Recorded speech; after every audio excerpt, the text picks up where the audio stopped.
Now, in the absence of authority, unfortunate events happen. We can deal with this by quickly electing a new leader.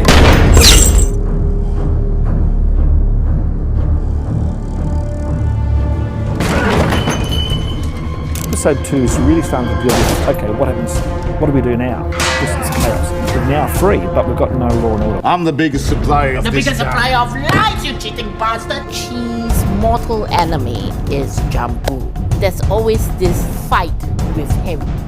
I am the most suitable person to oversee this town's interests. Marthino is a conflicted character because he's a warrior, but he's not as practical as Khaled. Marthino is more of a bull. He just goes on head first.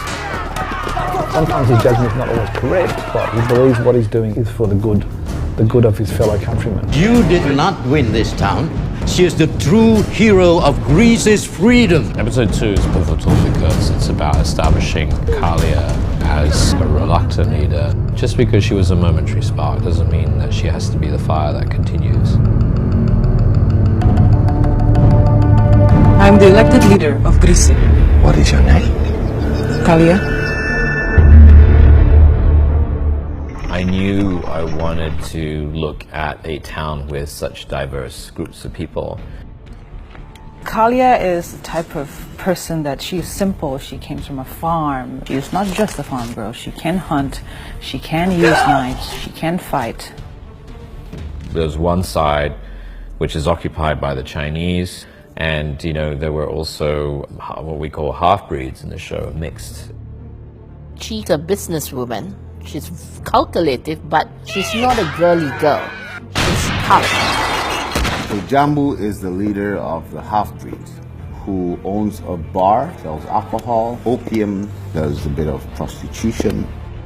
There's so many different characters. They all have to talk in different ways.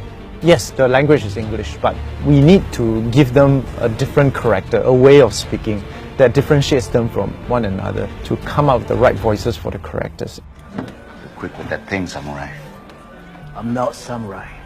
Any sight of our leader? I am going to bring her back.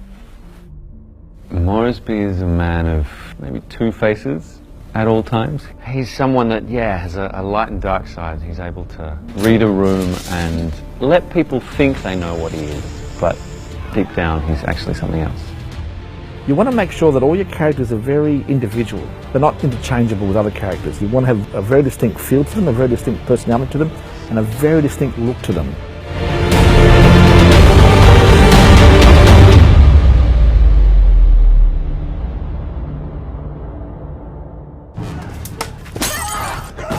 Now, in the absence of authority, unfortunate events happen. We can deal with this by quickly electing a new leader.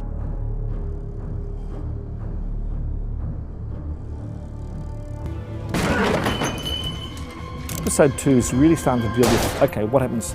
What do we do now? This is chaos. We're now free, but we've got no law and order. Lock him up.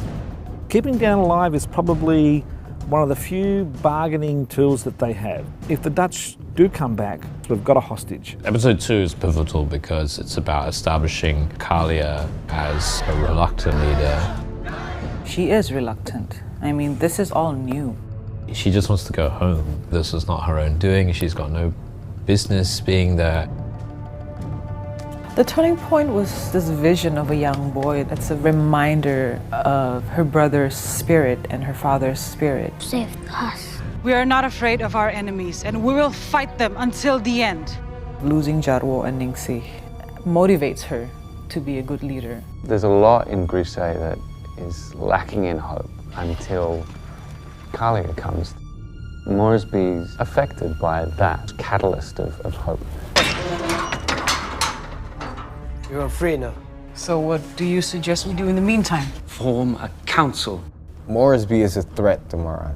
Marthino doesn't like threats. She doesn't need advice from you. At this moment, he's making a lot of sense. The calm after the storm, but there is worse to come. At the end, the unfortunate thing is that just when they feel like they're starting to get their act together, then the Dutch come back to siege the town in episode 2. And so all of a sudden now they're a town completely cut off.